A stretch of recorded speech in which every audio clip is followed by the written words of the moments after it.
hello students welcome back to my YouTube channel तुम्हारे विभिन्न समय बहुते मुझे कमेंट्स कर सोधा जे एसएस रिजल्ट केতিয়া দিব एसएस रिजल्टर की नतुन खबर आछे बा एसएस रिजल्टर तारीख केতিয়া तो आजिर এই ভিডিওত মই তোমালোকক एसएस रिजल्टर नतुन खबरটো জনাবলৈ চেষ্টা কৰিম কি নতুন খবৰ আহিছে বা एसएस रिजल्ट কেতিয়া দিব পাৰে বোৰ্ডৰ তৰফৰ পৰা কি জনোৱা হৈছে সম্পূৰ্ণৰূপে জানিব পাৰিবা এই ভিডিওটোৰ জৰিয়তে জাস্ট ভিডিওটো তোমালোকে ধৈৰ্য সহকাৰে সম্পূৰ্ণৰূপে চাবা তেনেহলে মই ভাবো এটা ভিডিও চোৱাৰ পাছতে তোমালোকৰ এসএস ৰিজাল্টৰ ওপৰত যি ডাউট আছে সম্পূৰ্ণৰূপে ক্লিয়াৰ হৈ যাব গতিকে ভিডিওটো সম্পূৰ্ণৰূপে চাবা চেনেলটো মোৰ সাবস্ক্ৰাইব কৰিবলৈ নাপাহৰিবা এসএস ৰিজাল্টৰ খবৰ দিয়াৰ আগত মই তোমালোকক এটা ভিডিও দেখুৱাই দিব বিচাৰো স্ক্ৰিনত হয়তো তোমালোকে এই ভিডিওটোৰ থাম্বনেল দেখা পাইছা এই ভিডিওটো মই কালি আপলোড কৰিছিলো খুব কম সংখ্যক ষ্টুডেন্টে এই ভিডিওটো চাইছে অথচ এই ভিডিওটো ৰিজাল্টতকৈ বেছি গুৰুত্বপূৰ্ণ তোমালোকৰ ৰিজাল্ট দিয়াৰ আগতেই এইখিনি কাম কৰিব লাগিব ৰিজাল্ট দিলে কিন্তু তোমালোকৰ পাছত এইখিনি কাম কৰা মুশকিল হৈ যাব সেই কাৰণে মই এই ভিডিওটো তোমালোকক কৈছিলো যে ৰিজাল্টৰ আগত এইখিনি কাম তোমালোকৰ কৰিব লাগিব কি কাম কৰিব লাগিব ৰিজাল্টৰ আগত হে ভিডিওটোত মই এক্সপ্লেইন কৰি তোমালোকক ধুনিয়াকৈ বুজাই দিছো ৰিজাল্টৰ খবৰ পোৱাতকে হে ভিডিওটো চোৱা তোমালোকৰ কাৰণে বহুত দৰকাৰী বুলি মই ভাবো কাৰণ ৰিজাল্ট দিয়াৰ পাছত কিন্তু এইখিনি কাম তোমালোকৰ কৰিবলৈ বহুত অসুবিধা হৈ যাব গতিকে দেৰি নকৰিবা এই ভিডিওটো চোৱাৰ পাছতে তুমি যদি হে ভিডিওটো এতিয়ালৈকে চোৱা নাই তেনেহলে মই তোমালোকক সাজেষ্ট কৰিম হে ভিডিওটো প্ৰথমতে চাবা নহলে কিন্তু তুমি বিপদত পৰিব পাৰা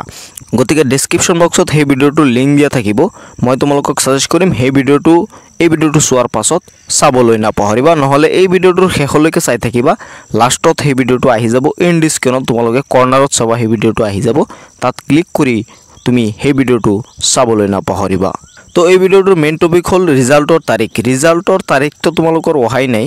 লগতে তোমালোকৰ মই যিদিনাখন মেট্ৰিকৰ ৰিজাল্ট দিছিল হেদিনাখন এটা ভিডিও তোমালোকৰ ৰিজাল্টৰ ওপৰত আপলোড কৰিছিল আৰু সেই ভিডিওটোত মই তোমালোকক কৈছিলো যে বোৰ্ডে তোমালোকক জনাইছে এসএছৰ এতিয়াও ৮০,০০০তকৈ ওপৰত বহি চেকিং কৰাই বাকি আছে তোমালোকৰ ৮০,০০০তকৈ বেছি বহি এতিয়া চেকিং কৰিবলৈ বাকি আছে বহি চেকিং কৰাৰ পাছত তোমালোকৰ আৰু কম সে কম মিনিমাম তোমালোকৰ এক সপ্তাহ ওয়েট কৰিব লাগিব তোমালোকৰ ৰিজাল্ট প্ৰস্তুত কৰাত মাৰ্কশিট সাৰ্টিফিকেট এইকেইটা মানে প্ৰস্তুত কৰাত মিনিমাম এক সপ্তাহ লাগিব তো ৮০,০০০ বহি চাওতে কমপক্ষে তোমালোকৰ ১০-১৫ দিন সময় লাগি যাব গতিকে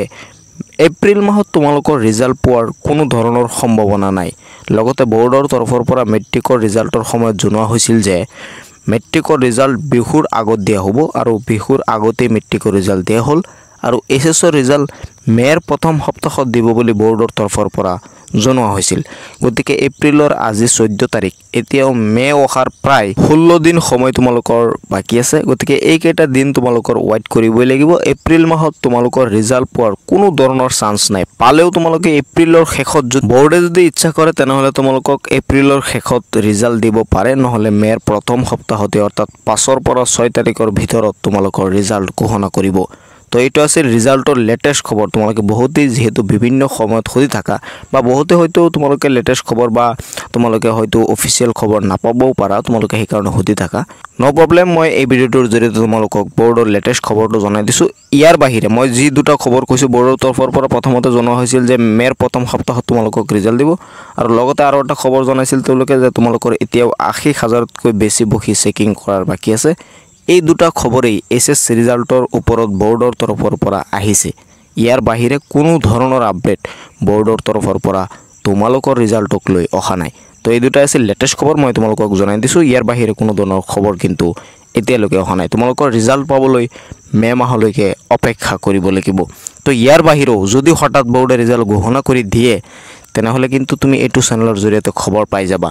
বোৰ্ডে হয়তো তোমালোকৰ বিহুৰ পাছতো ৰিজাল্ট ঘোষণা কৰিব পাৰে তেওঁলোকে যদি ইচ্ছা কৰে তেনেহলে কিন্তু সম্ভৱ হ'ব পাৰে হেতু মই ক'ব নোৱাৰো যদি ইচ্ছা কৰে দিবও পাৰে ইচ্ছা কৰে তেওঁলোকে ৰিজাল্ট দি দিব পাৰে যদি ৰিজাল্ট দিয়ে তেনেহলে অফিচিয়াল খবৰ আহিব আৰু খবৰ আহিলে লগে লগে তোমালোকে এটো চ্যানেলৰ জৰিয়তে জানিব পাৰিবা কোনো ধৰণৰ টেনচন তোমালোকৰ কৰিব নালাগে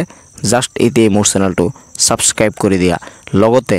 মই যি ভিডিওটোৰ কথা কৈছিলো সেই ভিডিওটো কোনেও চাবলৈ নাপাহৰিবা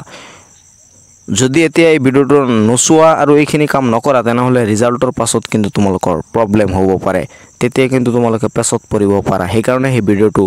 চাবলৈ মই তোমালোকক সাজেষ্ট কৰিছো এই ভিডিওটোৰ শেষত হয়তো এই ভিডিওটো এতিয়া দেখা পাইছা